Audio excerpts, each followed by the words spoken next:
Hello, hello. Good morning. How y'all doing? Yeah, good afternoon. Oh, good afternoon. How's it going? Hope all is well.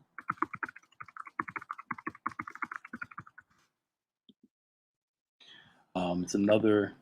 Well, it's chilly out today. I know it's fall, finally. No, finally, I walked the other side this morning. I was like, yo. It's cold. I was like, alrighty.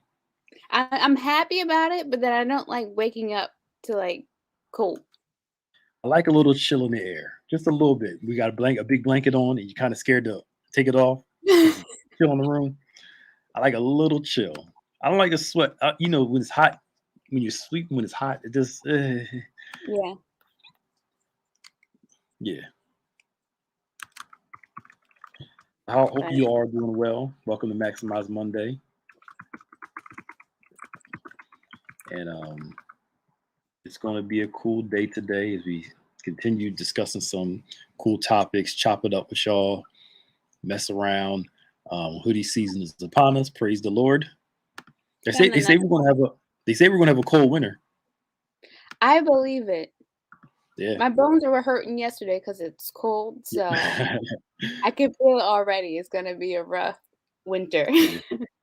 I was wondering why. 'Cause I'm like, yo, I'm sitting there like, why my joints seem to be hurting? I'm like, It's cold. it might be. I wonder why. I wonder why that happens. I want to research that. I don't know. Why I know. people's joints and stuff hurt. I know when it rains, it's because of barometric pressure. I don't Okay, know and that does about something to your maybe someone watching can let us know in the comments. can research it and see. I would do it right now, but I gotta Make hey you Keith, think. let me see. Why do bones hurt when it's cold? Atmospheric pressure acting on joints decreases in wintertime, allowing joints to expand. Oh, so yeah,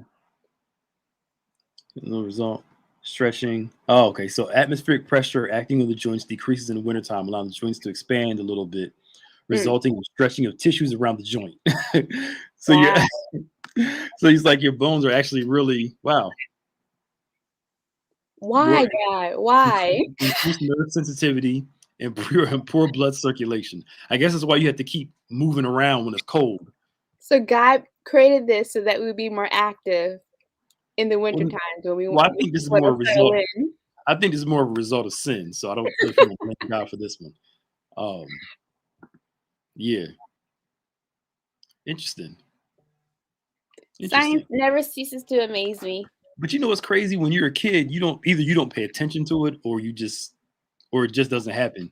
Then you get a little older, then all of a sudden, I must have been an old kid for my entire life. but you've had problems forever. Hey Ada, you like born Yeah. with Yeah. joint I was problems, born 90. right? You got a Benjamin Button body. Just just Oh man. you born an old woman, and through medication and technology, you're becoming younger and Right. younger. Your whole body gonna be filled with titanium and steel, and you'll be a darn cyborg by the time I you're 50. know. I'm gonna get one of those red eyes like the Terminator. Right? Because you're what, 31? Yes. Why you look like that? You been First of praying. all, what happened to that rule? You're not supposed to ask a lady how old they are.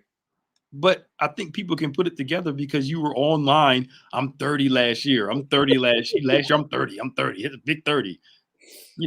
People that Yeah, know you know enough that you're 31 this year. I'm 31. Yeah. It's not like it's private information. Hmm. Not like you old. You still a spring chicken. If you say so. Look, you were 6 years old when I started high school. You were Wow. born in 90, right? Yeah. Uh-huh. Yeah. My freshman year was 1996. So yeah. So you old. I'm getting there. I'll be 40 this year. I told you. Yeah. I was, yeah. Yeah. I start freshman year is 1996. Crazy. One of Graduated in our 2000. trivia questions yesterday for Engage was what was one of your first leadership roles at Bethany? Mm. And it was that you were a deacon as a teenager, right? A junior deacon, yeah. Junior deacon. That Yeah, I was was a a long junior time deacon, ago. then became a minister, then a reverend, then pastor, and yeah, Climbed up the ladder. yeah. That's cool. Okay. Thanks, Ada. Oh, a cute little spring That's chicken. why I like Ada. Ada's just optimistic about everything and just,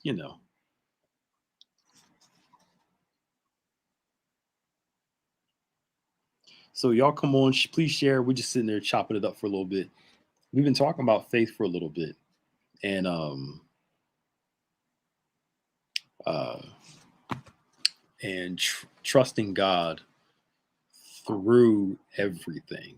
Yeah. And we kind of talked about what faith was, what faith wasn't. Trying to dispel some of the myths about faith, and I think that when we understand what true faith in God is, we kind of relax a little bit.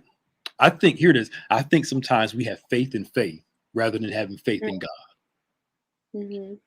The power of our faith is not in our ability to believe, it's in the one that we believe. So we always feel like I don't have enough. I mean, I have enough faith. But if Jesus talks about there are times where you have a mustard seed of faith, you can do some stuff. That's not a whole lot of faith, Yeah. because he didn't say have faith in faith. He said have faith in God. Right. And then some people feel like what didn't happen is I didn't have enough faith. Could it be that, maybe you just weren't ready for it, or that wasn't just God's plan for your life? Mm-hmm. You know, um, it could be a variety of reasons, but the reality is he tells us to have faith in him, not have faith in faith. So my ability to believe is important. I'm not saying, please don't hear me out. I'm not saying that our ability to believe isn't important, because it is. But our ability to trust in God is the important thing. Have faith in God. Don't have faith in faith. You got it? And I Yeah. think that's a good thing for us, because it takes some of the pressure off us understanding that, God never asked us to have, we see, we need our faith increase. We grow in our faith. We grow from faith to faith. All that's important. I'm not denying that. I'm just simply saying, know where the power is. The power is not in our faith. The power is in the God that we have faith in. Mm-hmm. That's the most important thing. The God, the one that we have faith in. We have faith in God. Not faith in our abilities per se. I'm not saying you can't have a positive image of yourself where you know what you can do, believe what you can do, but he tells us very plainly, have faith in God. Yeah. And trust him through it all. This season's been very traumatic for a lot of people. And they're wondering, what's going on. I think this is a great season for trust. Yeah. It's a great season for trust, and a huge season for trust. And, I think that's the most important thing, is learning to trust God through all of this. Mm-hmm. When things don't make sense, when things don't seem to work out the way we want to work out, can we trust God through it all? Yeah. And that takes time, and that takes relationship, years, time. Trust is important. Can you kind of explain though the dynamic between faith and hope? Sure. I think that our hope is founded on our faith. Mm-hmm. Faith is the substance, the foundation, the title deed of what we hope for. So our expectation, our hope is built on our belief system, Mm-hmm. because I only hope for what I believe. Right. So, hey, the color of your walls, the color of your dress yesterday, somewhat. It's a completely different shade of yellow, Pastor Dick. It looks like that greenish yellow from camera. It's the camera work. Yeah, it's the camera work. What's that color again? Chartreuse.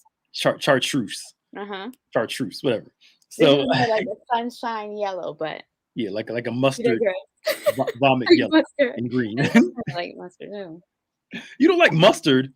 No, I do like mustard, but Oh, I didn't think about having that color on my no, wall. it's like a greenish yellow. Uh-huh. Yeah. Anyway, um, so we hope for what we believe in, right? I didn't even know chartreuse was a color. Um, we hope, right? We hope for what we believe in. Okay. Uh, so if you want to change your expectation, because hope is all hope is a positive expectation. If you want to change your expectation, change your belief system. Mhm. Your belief system dictates what you hope for. So Right. if we have a negative expectation, I have to check my hope. I have to check my belief system Mhm. because belief and hope, belief and expectation all go together, Yeah. and you I can't feel separate the two. I feel like sometimes the word faith has become one of those like pop culture words where Mhm. you just say it because it's in trend sometimes.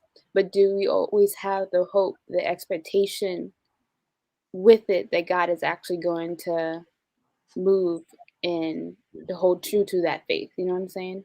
Yeah. I mean, I think a lot of things, Bishop, we've been saying it for a while. Things can be concepts. We turn love into a concept, faith Mhm. into a concept, joy into a concept. Where it's just something that we say, something we do, rather than it being what it's supposed to be. Like Mhm. something I mentioned during the discussion yesterday, where Paul talks in Romans 15 about that the God of hope will fill you with joy and hope. I'm paraphrasing, in believing, in believing. And I had to remind myself, God is still God. Keep believing God. And that belief system in Him can allow the Spirit to pour hope, the God of hope, fill you with hope, fill you with joy. So it's not like I believe God inactive. I believe God in action. I believe Him in doing. Mhm. Trust Him in doing. And joy is based off expectation.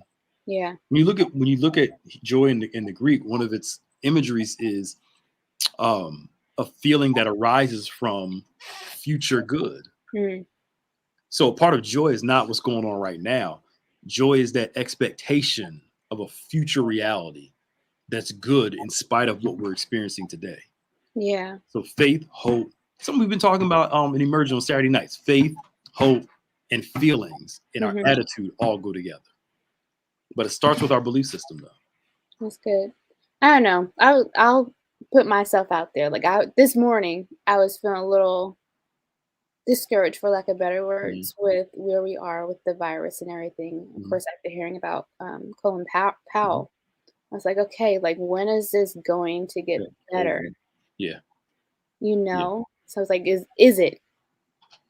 So I have faith. I had to trust and believe that there is going to be an end to this, but I'm getting tired. I'm getting tired of hearing about, the people that are losing loved ones and like Colin Powell. Like he's been through so much in war or whatever. I would have never thought that he would have gone through this. yeah. Well, I mean, he had cancer and a few other things, so his immune system was just Hmm. real low. So and this is what gets me about people. He was fully vaccinated. See, the vaccine doesn't work. Yeah. He had a compromised immune system due to myeloma and a few other things.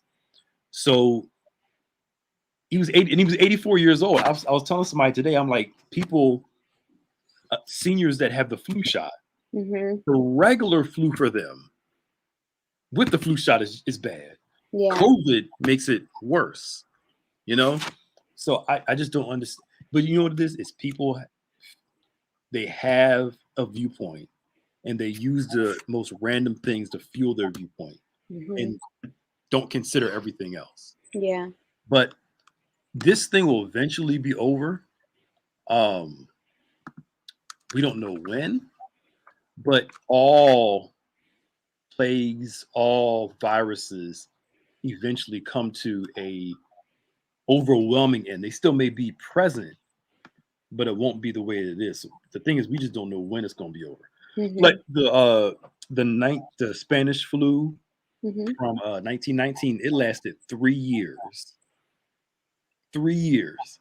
Now imagine they had no internet, no online stuff. They had the social Yeah. distance. One thing they didn't have was a vaccine.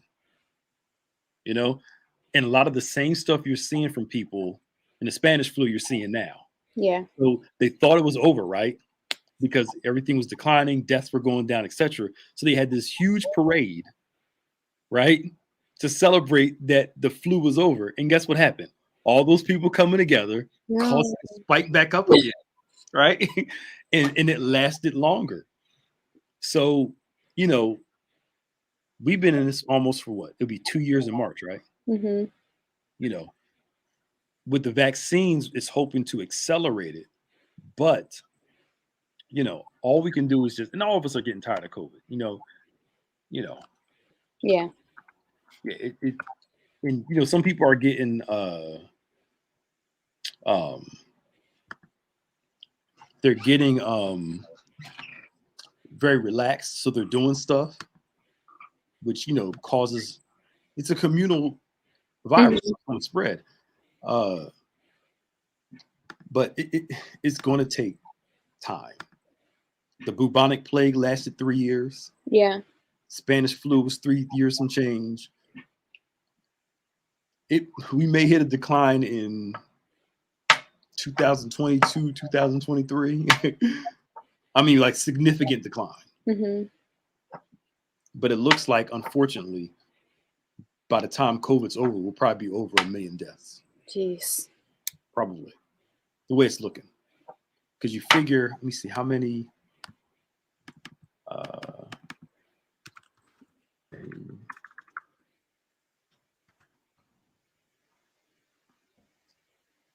We're up to, in total, how many in total? I know we're over 600,000 in total. Okay. The whole world is like almost 5 million people in the world. That's crazy. I know. I think all of us are just tired of it, but a lot of us is just trusting God and doing the right thing. I mean, it's a droplet disease. If you're around a bunch of people, the odds are Mm-hmm. higher. You know, uh, I'm still being cautious. I just, I don't blame you. yeah.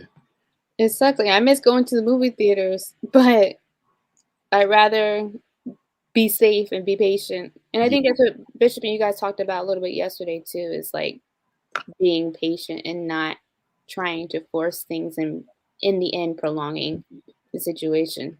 Yep. Yeah. I mean, trust me, I would love for this thing to be over soon so we can get back to some normalcy. Mm-hmm. The, I don't like how it happened, but there are some things about COVID. This COVID, I think it taught a lot of us to slow down some. Yeah. Like looking back on your schedule pre-COVID and how busy we were, on the move we were, Mm-hmm. running how we are. Woo! It was a lot. It was a lot. I ain't gonna hold you. It was a lot. Yeah. But I think hopefully this puts some things back into in perspective, Yeah. so we can be busy still, do what we need to do for God, ministry, etc. But also value. Some of us got to spend more time with our families than we used Yeah. to, and seeing other people die from something, Yeah. and still having your family around should give you empathy towards that person, but also appreciation Right. that we still got people around, in spite of the deaths that's been going on. Mhm. It's all about how you see it. Yeah. It makes those little fights that you have, that all families have, seem less important. Yeah, absolutely. Because you start really valuing the people in your life, because you just never know. Like we had a member here. She lost, I think, 5 people within a month and a half from COVID last year. Wow. I think it was last year. Yeah, it was last year. Or when it first started, because it first started in 20, right? Beginning of 20, yep. Beginning of 20, yeah. And then this was year. Oh yeah. So I mean, it's real, but a lot of us need to be patient, trust God through it, because it seems the big question is, where's God in all this? We're praying, how come he stopped it? You got people breathing into the air, trying to blow it away, rebuke it. It ain't going nowhere. Obviously, it's not going anywhere with all of our I'll just say it, our delusions of grandeur. Mm-hmm. and being able to breathe this thing away and just rebuke it away, it is still here. Yep. I probably shouldn't use delusion of grandeur. That was probably too harsh. Uh, That's you how you know, feel. Yeah. I just, in seasons of judgment, God has a timetable. And no matter how much you pray, cry, that timetable is going to be the timetable. Right.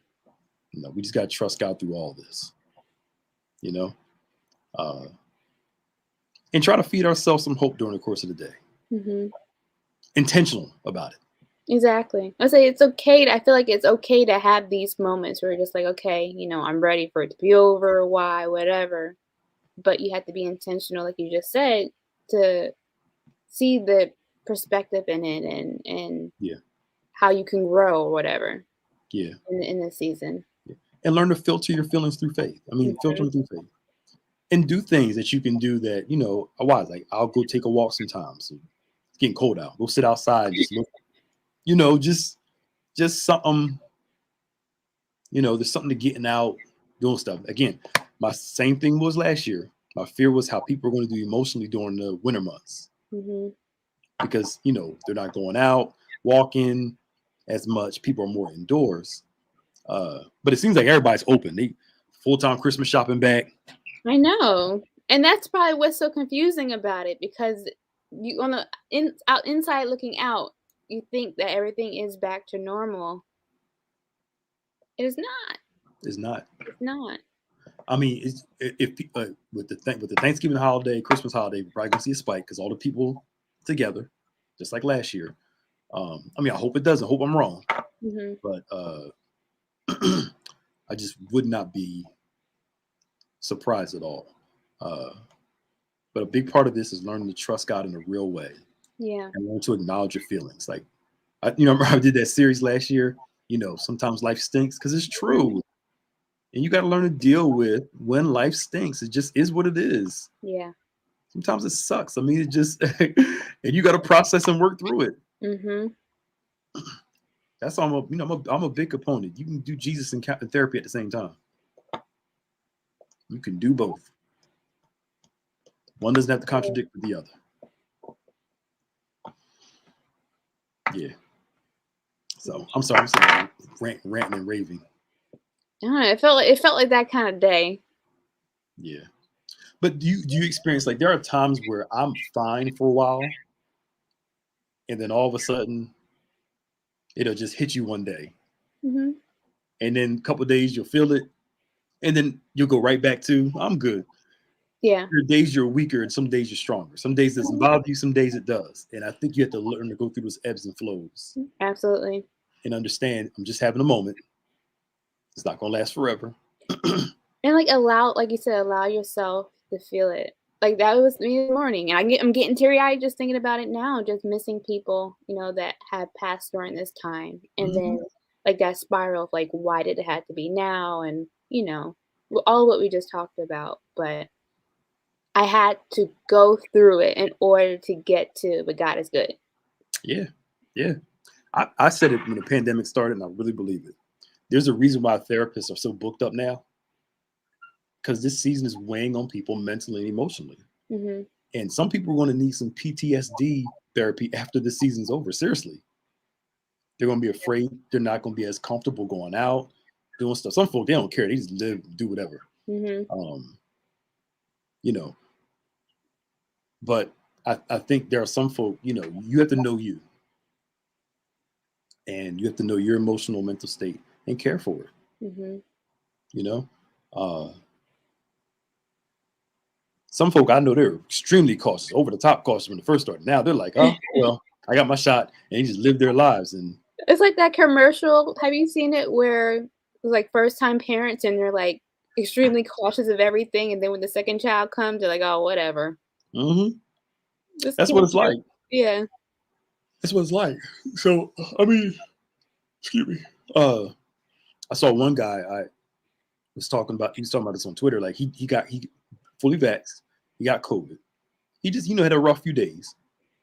But he said glad he got vaccinated because if he felt that way without being vaccinated, he probably would have been in the hospital. He said. Mm. But what he found out was it's taking him over a month to get the brain fog out. Mm. Like literally, he only has energy to do like 1 or 2 things a day. Wow. Like he randomly falls asleep because his energy levels aren't there yet. Wow. Some people are saying it takes like a month and some change for you to really get your energy back. For those who have this situation, the long haul COVID people. That's the other thing I'm talking about. People are like, well, we ain't died, but there are a lot of people that have long COVID where they're still dealing with these symptoms. I know somebody still doesn't have her taste and smell back. Me too. And it's been over a year. So, Jeez. I mean, I trust God, but I also believe that God wants us to be wise too. Absolutely. And be cautious. I don't get it.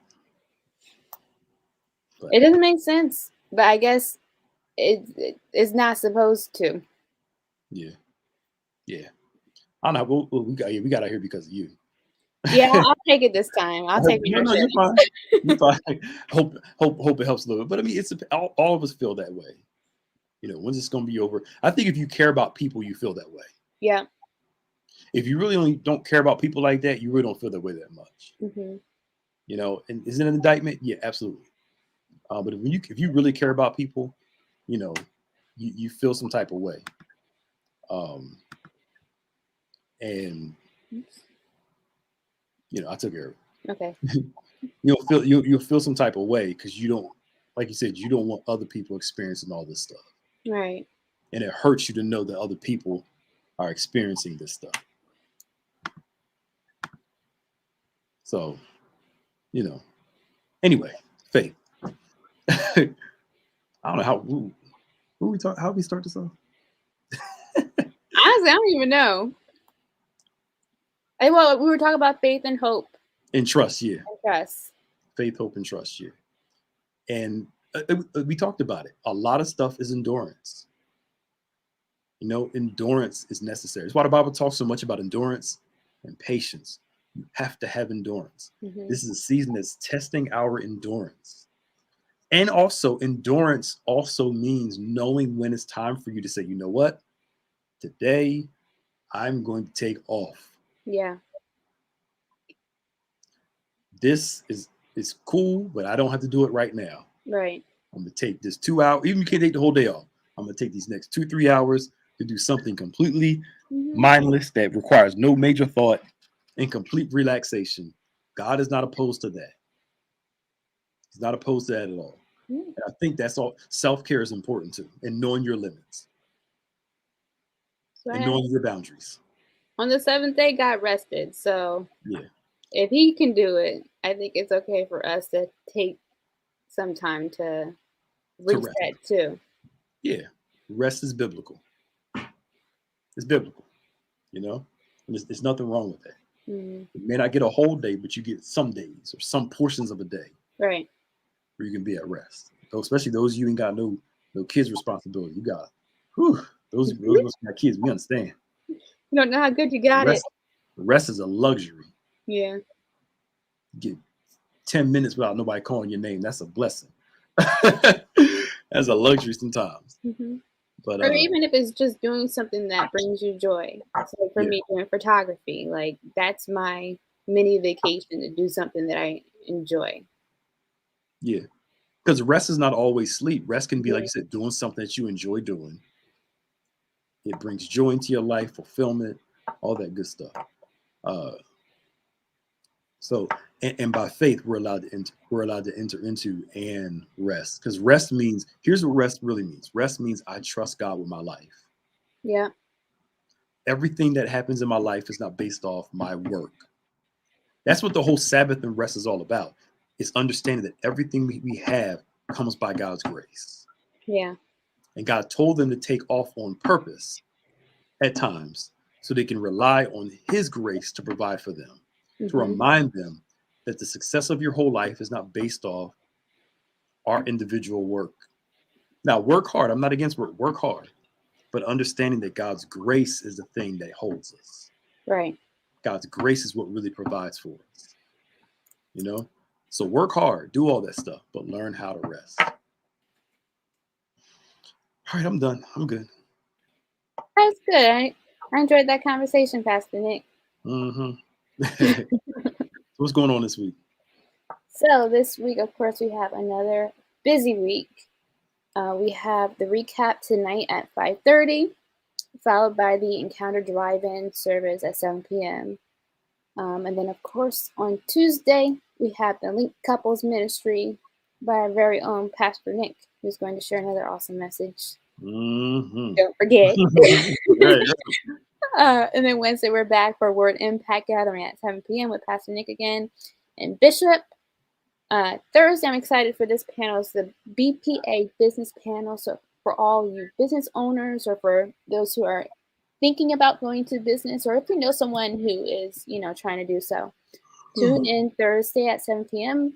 So we will share information about, different practices of being a good business owner, especially in faith. Saturday, On Point Radio at 9 a.m.